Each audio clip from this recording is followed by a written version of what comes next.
अब ये बाइक का ईसीएम है, तो हम यहाँ पर एक और चीज़ जो देखने वाले वो है एक डेड ईसीएम कैसे चेक। ये तीनों पिन मेरे ग्राउंड है और ये 53 मेरा मेन पावर सप्लाई है। ओके, यानी पावर सप्लाई एक्टिवेट हुई, आप थ्रॉटल बॉडी का हो, थ्रॉटल पोजीशन। स्वागत है आप सभी को दोस्तों, मैं हूं फैजान और आप है स्कैन कार्स के साथ में। और आज हम हमारे RC200 KTM RC200 बाइक के ECM को रिपेयर करने का प्रोसेस देखने वाले हैं। इसके अंदर में कस्टमर से कंप्लेंट है कि ECM डेड है, गाड़ी स्टार्ट नहीं हो रही है, चेक लाइट नहीं आ रही है, मेन रिले ऑन नहीं हो रहा है और साथ ही साथ इंजन स्टार्ट नहीं हो रहा है बिल्कुल भी। सो ये कंडीशन है कि बेसिकली मेरा बोट डेड है पूरा का पूरा।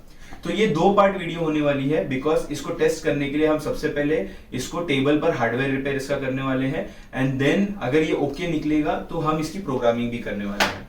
ओके, तो नेक्स्ट पार्ट के लिए भी रेडी रहना कि इसको प्रोग्राम करके भी मैं आपको दिखाऊंगा कि प्रोग्रामिंग किस तरह से की जाती है इस ECM की। ओके, तो इसमें आपको 3 बहुत इंपॉर्टेंट टिप मिलने वाली है दोस्तों, तो वीडियो को अंत तक देखना, बिकॉज ये ECM सिर्फ इसी गाड़ी में नहीं और भी कई गाड़ियों में आता है, आपको इसकी जानकारी मिलेगी। साथ ही साथ प्रोग्रामिंग को करके आप कैसे एक से दूसरे ECM को अलग अलग गाड़ियों में लगा सकते हो ये भी आपको पता चलेगा। मोस्ट इंपॉर्टेंटली आपको एक पूरा प्रॉपर वीडियो मिलेगा जिसके माध्यम से आप टेस्ट कर सकते हो खुद इस ECM को। अगर ये डेड कंडीशन में आपके पास आए तो आप पता लगा सकते हो डेड है भी या नहीं है और इसको रिपेयर कैसे करना है। ओके, तो चलिए अब इसके रिपेयर के साथ में आगे बढ़ते हैं।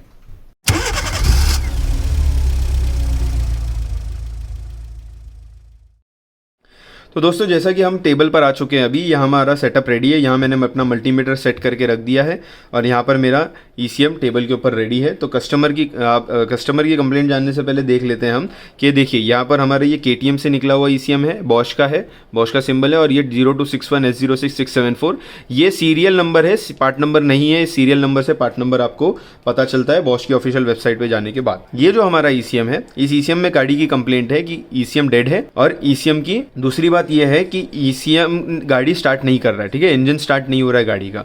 नाउ कंफर्मेशन के लिए एक और कंडीशन मीट होनी चाहिए जो है कि ECM स्कैन हुआ या नहीं। अब ये बाइक का ECM है, अब जिस पर्सन ने ये ला करके दिया हुआ है वो स्कैन नहीं किया है उन्होंने बिल्कुल भी ECM को। उनके पास कोई टूल नहीं था, वो स्कैन करना नहीं जानते थे, तो उन्होंने बस ला के दे दिया, कहा कि ECM में मुझे प्रॉब्लम लग रहा है, आप चेक कर लीजिए। तो पहली बात तो एश्योरिटी नहीं है कि ECM में प्रॉब्लम है भी या नहीं, बिकॉज इंजन स्टार्ट नहीं होना और चेकलाइट नहीं आना, ये 2 चीज़ों का और भी रीजन हो सकता है। ओके, दूसरे भी कारण हो सकते हैं। अब इसी वीडियो में आपको ये देखने के लिए मिलेगा कि हम बिना किसी टेस्टर के किस तरह से, यानी कोई सिम्युलेटर नहीं है, कोई बड़ा टेस्टर नहीं है, कैनबॉक्स नहीं है, उसके बिना भी मैं यहाँ पे आपको है ना बिल्कुल रॉ तरीके से बताऊंगा कि किस तरह से आप पता लगा सकते हो बिना टेस्टर के, एक वोल्टेज टेस्टिंग मेथड से, कि मेरा ECM के सर्किट्स ओके है या नहीं। मैं बिना ट्रेसिंग के, अब तक बात होती थी ट्रेसिंग करनी ज़रूरी है, लाइन ट्रेस करके पता करना है। यहाँ पर ट्रेसिंग को भी मैं आपके और सिंप्लीफाई कर दूंगा कि ऑलमोस्ट ट्रेसिंग करने की भी ज़रूरत ना पड़े इंसान को।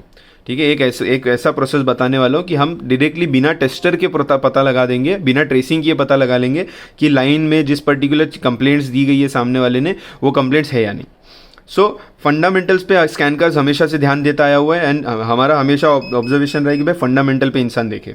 तो हम यहाँ पर एक और चीज़ जो देखने वाले वो है एक डेड ECM कैसे चेक होता है। ओके, बिकॉज ये क्या कंप्लेंट है, ये डेड ECM की कंप्लेंट है।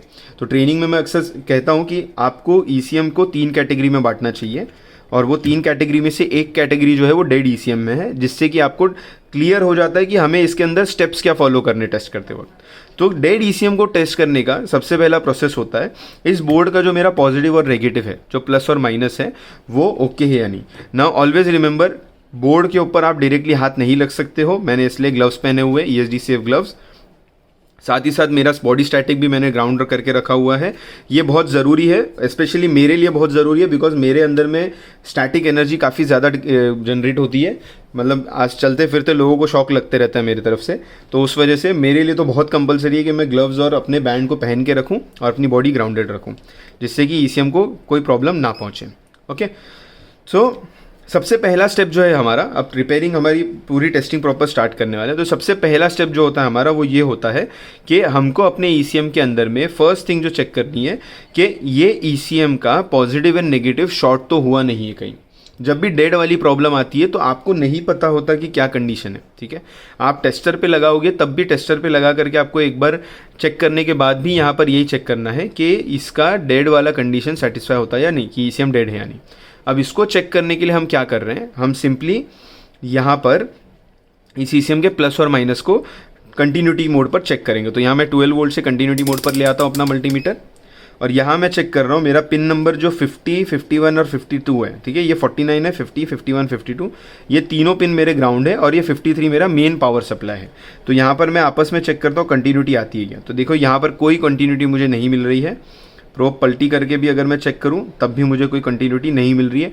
रीडिंग का मतलब कंटिन्यूटी नहीं होती है, ठीक है। यहाँ पर अगर मैं कंटिन्यूटी मोड सेलेक्ट करूं तो आप देख सकते हैं कोई रीडिंग नहीं आ रही है। पहले डायोड मोड में था मैं, तो डायोड मोड में रीडिंग आ रही थी। कंटिन्यूटी मोड में आने पर मुझे देखिए यहाँ पर कोई रीडिंग नहीं आ रही, कोई वैल्यू नहीं आ रही। दैट मीन्स यहाँ पर मेरा बिल्कुल ही ECM का पॉजिटिव और नेगेटिव शॉर्ट नहीं है, बिल्कुल ओके है। ये कन्फर्म होने के बाद में सेकेंड स्टेप हमारा आ जाता है कि अब हमें इस ECM को पावर सप्लाई देना है, ओके। और पावर सप्लाई देने के लिए यहाँ पर अब मैं मैनुअल मेथड यूज़ करूँगा, ताकि आज बिल्कुल आपको रॉ टेस्टिंग दिखाना है। जितनी भी लोग हैं सबको बिल्कुल ऐसा मेथड दिखाना है कि आप कम से कम में किस तरह से टेस्ट कर सकते हो। तो यहाँ पर ये मेरा पॉजिटिव का वायर है, तो यहाँ पर मैं मेन पावर सप्लाई पर लगा देता हूँ। यहाँ पर मैंने लगा दिया मेन पावर सप्लाई में अपने वायर को, और ये मेरा दूसरा वायर ग्राउंड है उसके ठीक बाजू में, उसके साथ में। तो इसको मैं अपने ग्राउंडिंग पर लगा देता हूँ। ग्राउंडिंग के लिए मैं एक बीच में छोड़ रहा हूँ और फिर लगा रहा हूँ इस वायर को। ग्राउंड का वायर मैंने लगा दिया है, और अब फाइनली पॉजिटिव का वायर मैं लगा दूंगा जो कि 9 नंबर पिन है। तो इसका मेन पावर सप्लाई 53 पे है, ग्राउंड मेरा पिन नंबर 50, 51 और 52 तीनों है, और तीसरा वायर इग्निशन स्विच का, बिकॉज इग्निशन स्विच का सप्लाई दिए बिना आपका ECM ऑन नहीं होगा। तो ये मेरा पिन नंबर 1 है। 2, 3, 4, 5, 6, 7, 8, 9, यहाँ 9 नंबर पिन है, तो 9 नंबर पिन के ऊपर लगा देते हैं।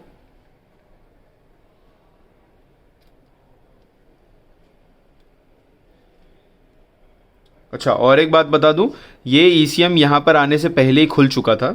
जब मैंने इसको ओपन किया तो ये सिर्फ एक साइड से लगा हुआ था। मोस्ट प्रोबेबली किसी मैकेनिक ने अपने पास खोल दिया होगा देखने के लिए। हमारी आदत होती है कि एक बार चेक कर ले, खुद ही देख लें अंदर कुछ ख़राब दिख रहेगा और उसके बाद में भेजें, ओके। तो यहाँ पर 12, 11, 10, 9,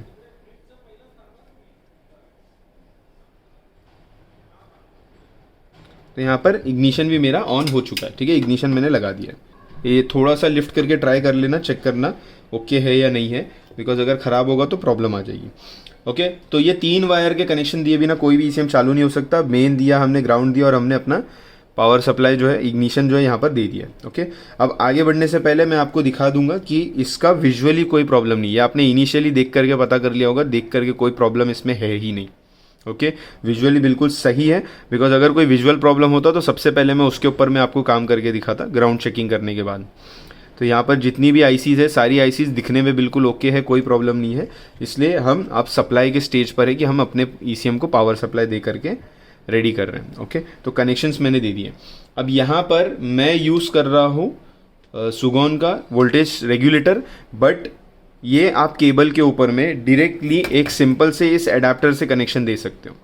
ये एडाप्टर है, इस पर प्लस और माइनस पे लगा करके आप कनेक्शन दे सकते हो, और ऑपोजिट साइड में आप 12 वोल्ट 1 एम्पियर का एडाप्टर ले करके ईजीली लगा करके चेक कर सकते हो। सो यहाँ पर आप देख सकते हैं मेरा कंट्रोल मॉड्यूल जो है, वो कंट्रोल मॉड्यूल मेरा 12 वोल्ट सप्लाई ले चुका है, और 12 वोल्ट्स के साथ साथ में 0.214-213 एम्पियर्स जो है यहाँ पर ले रहा है, ओके। यानी पावर सप्लाई एक्टिवेट हो चुकी है, मेरा मॉड्यूल ऑन हो चुका है, और मेरा मॉड्यूल प्रॉपरली सप्लाई ले रहा है। तो यहाँ पर मुझे रेगुलेटर की वजह से चेक करने की ज़रूरत नहीं है बोर्ड पर, बट आपको क्या करना होगा, अगर आप चेक कर रहे हो, यहाँ पर हमने ग्राउंडिंग ली। अभी बॉश के पेट्रोल के बोर्ड्स में कई बार ऐसा होता है कि ये कॉर्नर जो है ना ग्राउंड नहीं होता है, ठीक है। हालांकि जनरली बॉश ये साइड्स पर ग्राउंड देता है, बट कभी कभी इसको डिस्कनेक्टेड रखता है, इसको कनेक्टेड रखता है हमेशा, ठीक है। टॉप पोर्शन का जो ग्राउंड है वो हमेशा कनेक्टेड होता है, ये वाला, बट इसमें डिस्कनेक्शन होता है कई बारी। इस वजह से हम ग्राउंड चेक करने के लिए हम डायरेक्टली पिन के ऊपर लगाते हैं और चेक करते हैं ग्राउंड कितना वोल्टेज आ रहा है। तो मेरा जो मॉड्यूल है वो मॉड्यूल करंटली 11.95 ले रहा है। तो मेरा पावर सप्लाई जो 12 वोल्ट्स आ रहा है, बट मेरा मॉड्यूल यहाँ पर कितना एक्सेप्ट कर रहा है, वो 11.95 वोल्ट जो है यहाँ पर ये एक्सेप्ट कर रहा है, ओके। तो सेकेंड स्टेप यहाँ पर मेरा हो गया। अब सेकेंड स्टेप होने के बाद में मुझे पता है मेरा मॉड्यूल सप्लाई एक्सेप्ट कर रहा है, मुझे पता है मेरा मॉड्यूल जो है ना वो ऑन हो चुका है। नाउ नेक्स्ट थिंग है कि इग्निशन स्विच का सप्लाई आ रहा है या नहीं, बिकॉज ये सप्लाई आ रहा होगा, बट अगर ये सप्लाई नहीं आएगा, ये सप्लाई अगर ईसीएम नहीं लेगा, तब भी ईसीएम ऑन नहीं होगा, कुछ भी ऑन नहीं करेगा, अपने 5 वोल्ट का सर्किट ये एक्टिवेट नहीं करेगा। तो यहाँ पर मैं चेक कर लेता हूँ ये सप्लाई ऑन हो रहा है या नहीं। तो येस 11.97 यहाँ पर, 11.95 यहाँ पर, तो वोल्टेज मेरा प्रॉपरली अपने पॉइंट पर आ रहा है। ओके, प्रॉपरली इग्निशन स्विच का सप्लाई भी आ रहा है, मेन पावर सप्लाई एक्टिवेटेड है, ग्राउंड एक्टिवेटेड है, यानी मेरा ईसीएम चालू हो चुका है। अब अगर ईसीएम मेरा चालू हो चुका है, देन अब मैं देखना चाहता हूँ, जब आप पलटोगे तो आपको ध्यान रखना है आपका मैट क्लियर होना चाहिए, कोई मेटल का पार्ट नहीं होना चाहिए। और यहाँ आप देख सकते हैं यहाँ पर कोई मेटल का पार्ट जो है ना मेरे मैट के ऊपर में नहीं है, जिससे कि मैं इसको जब इस तरह से नीचे रखूँगा तो शॉर्टिंग नहीं होनी चाहिए किसी भी तरह से। यहाँ पर मैं क्या करने वाला हूँ, मैं सिंपली चेक करने वाला हूँ कि मेरे बोर्ड के अंदर में हीटिंग है या नहीं। तो एक हीट टेस्ट करना होता है। अब ये बोर्ड का मैं एक ओवरव्यू दे देता हूँ आपको, ठीक है। अब देखिए मैंने ग्लव इसलिए निकाला है बिकॉज हीट टेस्ट में मैनुअली फिजिकली करने वाला हूँ। ओके, फिजिकल हीट टेस्ट करने के लिए ग्लव्स निकाल करके फील करने वाले हैं कि क्या वोल्टेजेस वगैरह ओके है या ये इसकी हीटिंग ओके है या नहीं। बट उससे पहले आपको ये जानना ज़रूरी है कि इसके अंदर में कौन सा पार्ट क्या काम करता है। ओके, तो जैसे आप देख सकते हैं ये जो है मेरा मेन कंट्रोलर है, ये मेरा इग्निशन कॉइल का मॉसफेट है जो मेरे पल्सेस को आउटपुट देगा और वहाँ पर कॉइल फायर होगी, इग्निशन कॉइल एक्टिवेट होगा, स्पार्क प्लग ड्राइव करेगा, ये हमारा स्पार्क प्लग को चलाएगा। ये मेरा पूरे ईसीएम का ड्राइवर आईसी है। आप थ्रॉटल बॉडी कहो, थ्रॉटल पोजीशन सेंसर का सप्लाई कहो, आप रिलेस का एक्टिवेट करना हो, रेडिएटर रिले हो, चाहे आपका मेन रिले हो, जो भी रिले हो, उससे लेकर के इग्निशन स्विच का सिग्नल से लेकर के सब कुछ इस एक आईसी में होता है। आपके इंजेक्टर भी इसी से चलता है, आपका स्पार्क प्लग भी इसी से चलता है। तो अगर कोई भी problem injector related, spark plug related आएगी तो आपका डायरेक्टली यही खराब होगा। ओके, तो ये आपका पूरा का पूरा सिस्टम का ड्राइवर है, ठीक है, पूरे एक्चुएटर्स ये चलाता है। देखिए दोस्तों, इस ट्रेनिंग वीडियो को जो आप देख रहे हैं, आई नो उसमें कई सारे ऐसे टर्म्स होंगे जो आपको शायद नहीं समझ आ रहे होंगे, जो आपको समझने में दिक्कत हो रही होगी, और ये होता है सिर्फ इनकम्प्लीट नॉलेज की वजह से। तो अगर आप अपनी नॉलेज को कंप्लीट करना चाहते हैं और ये पूरे प्रोसेस को डिटेल में समझना चाहते हैं, सीखना चाहते हैं, हर ईसीएम पे और हर व्हीकल पे अप्लाई करना चाहते हैं, तो डिस्क्रिप्शन पे आपके लिए स्कैनकार्स के एप्लीकेशन का लिंक है, जहां पर आप ईसीएम रिपेयरिंग एंड प्रोग्रामिंग और व्हीकल डायग्नोसिस की पूरी ट्रेनिंग ले सकते हैं ऑनलाइन ही। और आपको इस ट्रेनिंग के बाद में जो जो रिसोर्सेज भी लगने वाले हैं, जैसे ईसीएम का रिपेयर में आपको ईसीएम पिन आउट लगता है, आईसी डेटा शीट्स लगते हैं, व्हीकल के रिपेयर के अंदर आपको डीटीसी हेल्प लगता है, ट्रबल शूट डेटा लगता है, आपको साथ साथ वायरिंग डायग्राम्स लगते हैं। तो ये सारा कंटेंट भी आपके काम को आसान करने और आपके काम को पूरा कंप्लीट करने के लिए एप्लीकेशन पर एक ही जगह पर अवेलेबल है। अब ये आईसी के ख़राब हो जाने से इंजेक्टर बंद हो जाएगा, कॉइल बंद हो जाएगा, रिले को एक्टिवेट होना बंद हो जाएगा, आपका O2 सेंसर का हीटर है तो वो भी यहीं से ही बंद होगा। ओके, देन आ जाता है ये, ठीक है, ये बहुत इंपॉर्टेंट पार्ट है इस बोर्ड का, ठीक है। ये इसको हम कहते हैं वोल्टेज रेगुलेटर। ये आपका पावर आईसी भी कह सकते हो आप, कि ये पावर मॉसफेट है, आईसी की जगह पावर मॉसफेट कह सकते हो। नॉर्मली पावर मॉसफेट अक्सर लोग कहते हैं, बट टेक्निकली इसको वोल्टेज रेगुलेटर कहा जाता है, क्योंकि ये वोल्टेज रेगुलेट करता है। बोर्ड के अंदर में 12 वोल्ट सप्लाई लेकर के 5 वोल्ट भेजता है। अब एक चीज़ हमेशा आपको, हर टेक्नीशियन को पता होनी चाहिए कि ईसीएम के अंदर में आपका भले ही 12 वोल्ट आता होगा, बट ये आईसी ओके, ये दोनों भी आईसीज जो है, और ये भी जो छोटे आईसीज है, ये वाली आईसी ऊपर और यहाँ पर एक छोटी सी आईसी लगी हुई है इंटीग्रेटेड सर्किट, ये सारे 5 वोल्ट्स पे ऑन होते हैं। यानी ये एक अकेला बंद हो जाएगा और आपका पूरा बोर्ड डेड हो सकता है। बट उसको चेक करने से पहले फर्स्ट स्टेप होता है कि यहाँ पर हीटिंग हो रही है या नहीं। तो मेरा कंट्रोलर हल्का हीट होना चाहिए, यानी ये हीट हो रहा है। मेरा जो है यहाँ पर जो वोल्टेज रेगुलेटर है ये हीट होना चाहिए, एंड ये बराबर हीट हो रहा है जितना इसने हीट होना चाहिए। ये इसकी हीट की वजह से ये भी हीट होगा, ये भी हीटेड है, अदरवाइज ये जनरली हीट नहीं होता, क्योंकि बोर्ड अभी टेबल पे है, कोई कनेक्शंस नहीं है, तो हीटिंग इसके अंदर आएगी नहीं। आफ्टर दिस, अब हीट टेस्ट में मेरा पास हो चुका है, हीट टेस्ट मेरा पास हो चुका है मेरा ईसीएम। हीट टेस्ट पास करने के बाद में नेक्स्ट स्टेप जो आता है मेरा चेक करने के लिए, वो आता है कि क्या मैंने जो अभी अभी आपको बताई डिटेल, जो 5 वोल्ट इसमें बनना चाहिए, क्या वो 5 वोल्ट बन रहा है, या क्या वो 5 वोल्ट बन रहा है इस बोर्ड के अंदर में। नाउ अगर हीटिंग है बोर्ड में तो आप समझ जाओ वोल्टेज जनरेट ज़रूर हो रहा है, बट कितना हो रहा है वो आपको नहीं पता, तो वो आपको पता करना ही होगा। ओके, बहुत ही ज़्यादा केयरफुली मैं इसको एडजस्ट करूँगा अपनी जगह पर। 20 वोल्ट डीसी पर मैंने अपने मल्टीमीटर को रखा है, रेड प्रोब ब्लैक प्रोब की पोजीशन प्रॉपर है।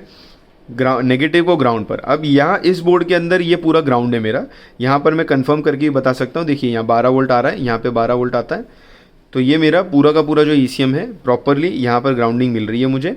अब वोल्टेज चेक करते वक्त में सबसे बड़ा रिस्क होता है कि अगर आपका प्रोब गलती से किसी पॉजिटिव नेगेटिव में जाके टच हो गया तो आपका पूरा बोर्ड बंद हो सकता है, पूरा शॉर्ट हो सकता है, या एक पर्टिकुलर सर्किट जो पहले ओके था ख़राब हो सकता है। तो ये काम में बहुत ध्यान देना होता है। अब आप चेक करो, अगर आपका ईसीएम डेड है तो अब मैं चेक करूँगा कि यार मेरा ये जो मॉसफेट है, वोल्टेज रेगुलेटर जो पावर मॉसफेट है, इसके अंदर में वोल्टेज बराबर आ रहे हैं या नहीं। अब इसमें बैक साइड में जो है आपको 12 वोल्ट्स आने चाहिए। ये वीडियो होने के बाद में आप उसके ऊपर में क्लिक करना एंड देन अपना पूरा ट्रेनिंग प्रोग्राम कंप्लीट करके अपनी नॉलेज को बढ़ा करके पूरा फायदा उठाना। तो चलिए वीडियो के साथ में कंटिन्यू करते हैं।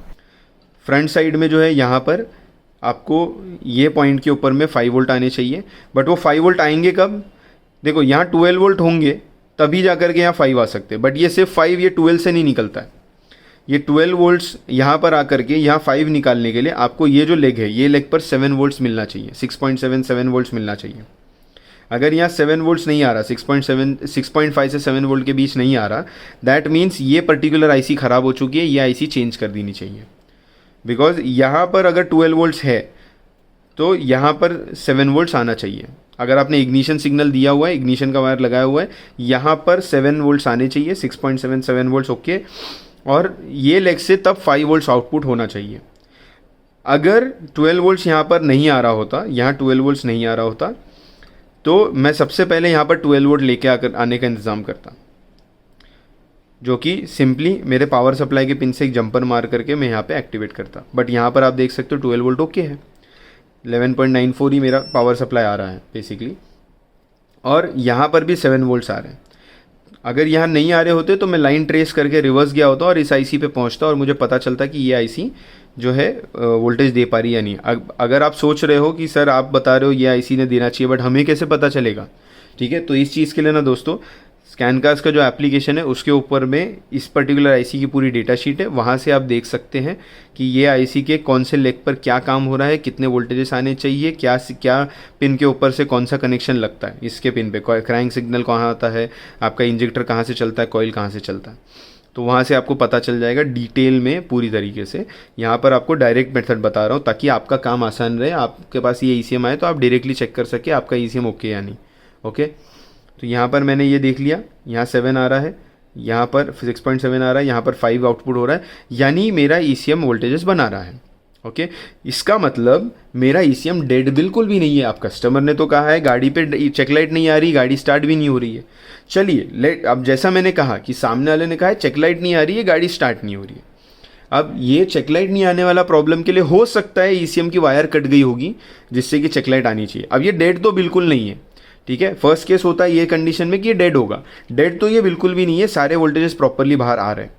ओके, और जैसा आप जानते हैं कि इसको फुल्ली कंफर्म करने के लिए मैं नेक्स्ट स्टेप में जो है नेक्स्ट वीडियो के अंदर प्रोग्रामिंग भी दिखाने वाला हूँ, तो उसको भी बिल्कुल देखना, इसका फॉलोअप वीडियो कि इस ईसीएम को प्रोग्राम कैसे करते हैं। तो जो बाइक के ईसीएम रिपेयर करना चाहते हैं, आप लोगों के लिए बहुत अच्छी बात है, ये ईसीएम की प्रोग्रामिंग हमारे सबसे बेसिक टूल से हो जाती है। प्रोग्रामर टूल जो सबसे बेसिक होता है KTech से हो जाती है, और प्रोग्रामिंग के साथ ही साथ में ये फाइल जो निकलेगी, ये फाइल मैं आप लोगों को नीचे यूट्यूब आपके वीडियो के डिस्क्रिप्शन के अंदर में लिख करके दे दूंगा। उसके अंदर में आपको इसकी फ़ाइल भी अवेलेबल होगी, डिस्क्रिप्शन में लिंक दे दूंगा जहाँ से आप इसकी फ़ाइल डाउनलोड कर सकते हैं।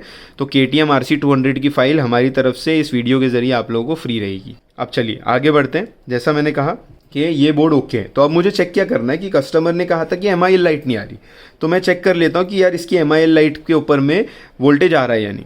अब याद है मैंने स्टार्टिंग में ही कहा आपको कि एक ऐसा मेथड बताने वाला हूँ कि आपका बिल्कुल क्लैरिफाई हो जाएगा, बिल्कुल क्लियर हो जाएगा कि भाई बिना किसी टेस्टर के कैसे पता करें।